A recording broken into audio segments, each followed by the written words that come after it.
আসসালামু আলাইকুম সুপ্রিয় বন্ধুগণ ও আমার প্রিয় দেশবাসী, আশা করি সবাই ভালো আছেন।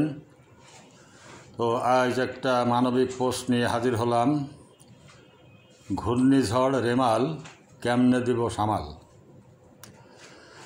আসলে ঘূর্ণিঝড় বা প্রাকৃতিক যে কোনো দুর্যোগ, বন্যা, সাইক্লোন, টর্নেডো, নার্গিস, সিডর, অনেক কিছুই প্রাকৃতিক দুর্যোগের দেশ আমাদের এবং দরিদ্র এই দেশটি। আমরা প্রকৃতির দয়ায় বেঁচে আছি। প্রকৃতির কাছে বিজ্ঞান এখনও অনেক অসহায়। সুতরাং প্রকৃতির এই রোষানল থেকে আমাদের নিজস্ব ক্ষমতায় বেঁচে থাকা সম্ভব না। তারপর আমাদের চেষ্টা করতে হবে ক্ষয়ক্ষতির মাত্রা আরও কমিয়ে রাখতে পারি, আমরা সাবধানতা অবলম্বন করি। এর জন্য আমাদের করণীয় কী? প্রথম দিকে আমাদের একটা সাবধানতা অবলম্বন করতে হবে। এই সাবধানতা পর্বে আছে যে বাড়ির কাছে ঝুঁকিপূর্ণ বড় বড় গাছগুলো একেবারে ঝেঁটে ফেলা, তার ডালপালা কেটে দেওয়া। রাস্তার পাশে এরকম কোনো ঝুঁকিপূর্ণ গাছ থাকলে সেগুলোর ডালপালা কেটে দেওয়া। তারপর আপনার গৃহপালিত পশুগুলোকে সুরক্ষার ব্যবস্থা করা, দরিদ্র প্রতিবেশীর দিকে লক্ষ্য রাখা, আর ঘরে শুকনো খাবার মজুত রাখা, পানির ব্যবস্থা রাখা। তো এর তীব্রতা আমরা আদৌ জানি না। ইতিমধ্যে গত কয়েক বছর ধরে এই বড় বড় আঘাত আমাদের দেশে আসছিল, আল্লাহর দয়ায় হালকা মাত্রায় চলে গেছে। এরপরও নার্গিস, সিডর এর কথা আমাদের এখনও আজকে উঠি শুনলে, বিশেষ করে উপকূলবাসীদের মনে সেই উদ্বেগ উৎকণ্ঠা আজও তাড়িত করে।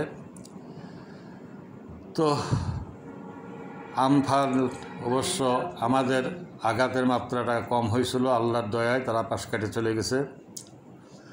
তো আমাদের যে শক্তি সামর্থ্য তাই নিয়েই আমাদের চেষ্টা করতে হবে। তো আমি মনে করি যে আমাদের ক্ষয়ক্ষতির মাত্রা কেমন হবে আল্লাহই জানেন। তো এই যে সাবধানতাগুলো তো আমরা অবলম্বন করবই। তো যদি খোদা না করুন বড় রকমের কোনো আঘাত হানে, তো এর জন্য যুব সম্প্রদায়ের প্রতি আমার আহ্বান, পাড়ায় পাড়ায় প্রস্তুত থাকা, রাজনৈতিক সংগঠনের মাধ্যমে হোক, ক্লাবের মাধ্যমে হোক, যেন স্বেচ্ছাসেবকের দায়িত্বটা তারা সউদ্যোগে নিয়ে নেন। আমি জানি বাঙালির মন আবেগপ্রবণ, রানা প্লাজার দুর্ঘটনা তার প্রমাণ। তো শুধু সরকারের দিকে তাকায় বসে থাকলে আমাদের চলবে না, আমাদের নিজস্ব সচেতনতা বৃদ্ধি করতে হবে, ভিতরের মানবতাকে জাগ্রত করতে হবে। তো এই পাড়ায় পাড়ায় যে স্বেচ্ছাসেবক বাহিনী সউদ্যোগে তারা দেখবেন যে দুর্বল অবকাঠামো, যাদের ঘর বাড়ি আছে, দরিদ্র আছে, যারা দিনমজুর, তাদের দিকে তাদের ক্ষয়ক্ষতির পরিমাণের সাথে সাথেই লক্ষ্য রাখা হয়। আর যারা সামর্থ্যবান তারা এমন একটা প্রস্তুতি রাখবেন যেন নগদ কিছু খাদ্য খাবার দিয়ে প্রতিবেশীকে সহায়তা করা যায়। তাছাড়াও প্রতি পাড়ায় বা মহল্লা এলাকায় একটা প্রাথমিক চিকিৎসার টিম প্রস্তুত থাকা, যেন বড় রকমের কোনো আহত না হলে সেগুলো হয়তো বাইরে নিতে হবে, কিন্তু তার জন্য প্রাথমিক চিকিৎসার দরকার হয়। এটা আমাদের সতর্ক দৃষ্টি রাখতে হবে। আর ছোট ছোট ছেলেমেয়েদেরও সাবধান রাখতে হবে, তারা যেন ঘরের বাইরে না যায়। এটা বৈশাখ জ্যৈষ্ঠ মাস, আমের মৌসুম। আর ঝড় বৃষ্টি হলে আমরা যেমন ছোটোবেলায় আমতলায় ছুটে যেতাম, হয়তো আমাদের শিশু কিশোরদের এখনও সেই প্রবণতাটা থাকতে পারে। তো ইদানিং বজ্রপাতের প্রবণতা অত্যন্ত বেশি বেড়ে গেছে। এরকম ঝড় বৃষ্টিতে আমরা ঘরে থাকতাম না, মাছ ধরতে বা আমতলায় গাছতলায় চলে যেতাম দৌড়ায়ে। অনেক সময় আনন্দের চোটে ফুটবল নিয়েও মাঠে না বাড়ি গাঙ্গিনা নেমে যেতাম। তো এখন আর সেই দিন নাই, সেই সুযোগ নাই। প্রত্যেকে তাদের সন্তানদের সাবধান করবেন। আর যে টাইমটা দিচ্ছে আবহাওয়ার অফিস, সেই সময় অনুযায়ী তার আগের থেকেই আমরা ঘরে অবস্থান করব, সাবধান থাকার চেষ্টা করব। আর উপকূলবাসীদের আরেকটু বেশি সতর্কতা অবলম্বন করবেন। তারা অতি লোভে ঝুঁকি নিয়ে এই সময় নদীতে, সাগরে বা কোথাও যাবেন না। দূর ভ্রমণ থেকে আমরা বিরত থাকার চেষ্টা করব। তো এই স্বেচ্ছাসেবক বাহিনী এদের কিন্তু বলে কেউ সজাগ করা যায় না। ভিতরের মানবতা জাগ্রত হলে তারা সউদ্যোগে এগিয়ে আসবেন।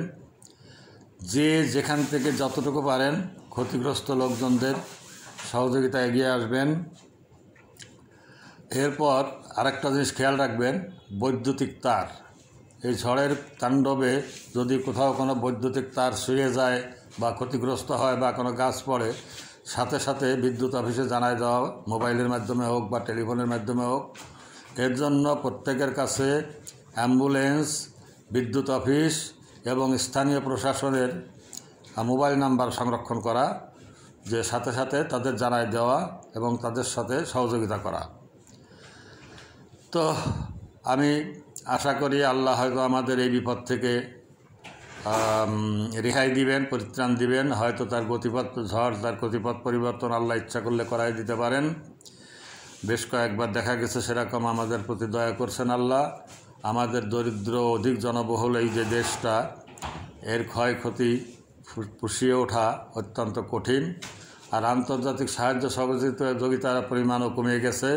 তার কারণ বিশ্বে বেশ কয়েকটা যুদ্ধ চলছে, বিশ্বমণ্ডলরা তাই নিয়েই ব্যস্ত, বিভিন্ন সংগঠন সেই দিকেই তাদের দৃষ্টি। আর মানব সৃষ্টি এই দুর্যোগটা হলো আরও বড় মারাত্মক। তো মানুষের ভিতর থেকে মানবতা কমে গেছে, সবাই বেশি আত্মকেন্দ্রিক হয়ে গেছে এবং স্বার্থপর হয়ে গেছে। মহা দুর্যোগের সময়ও তারা তাদের নিজস্ব স্বার্থ, লুটপাট বা বিভিন্ন রকম আত্মকেন্দ্রিক কাজকর্মে ব্যস্ত থাকে। আমরা এটা থেকে বিরত থাকার চেষ্টা করব, স্রষ্টার প্রতি ভরসা রাখব। অবশ্যই প্রত্যেকেই আমরা সমবেতভাবে যে কোনো দুর্যোগ, বালা মুসিবতকে মোকাবেলা করার চেষ্টা করব। আর যারা অক্ষম শারীরিকভাবে, আর্থিকভাবে, তাদের হয়তো কিছু করার নাই, তারা তাদের ঘরের যুবক ছেলেমেয়েদের উৎসাহিত করবেন, তাদের সুপরামর্শ দিবেন যেন তারা তাদের সামর্থ্য অনুযায়ী কাজ করে, তাদের ভিতরে মানবতা চেতনাটা জাগ্রত করে দিবেন। আল্লাহর কাছে প্রার্থনা করবেন, সৃষ্টিকর্তার কাছে যে যে ধর্মেরই হন না কেন, প্রত্যেকে তার স্রষ্টার কাছে তার ধর্মবিশ্বাস অনুযায়ী সাহায্য চাইবেন, দয়া চাইবেন, ক্ষমা চাইবেন। তো আমি আশা করি এই রেমালের আঘাত হয়তো আল্লাহ আমাদের থেকে রক্ষা করতে পারেন, কামনা করি তাই। তো সবাই সচেতন থাকবেন, সাবধান থাকবেন এবং সজাগ থাকবেন। সবার নিরাপত্তা, সুখ, শান্তি, সমৃদ্ধি কামনা করে আমি আমার বক্তব্য শেষ করছি। আমিন। আল্লাহ আমাদের রক্ষা করুন।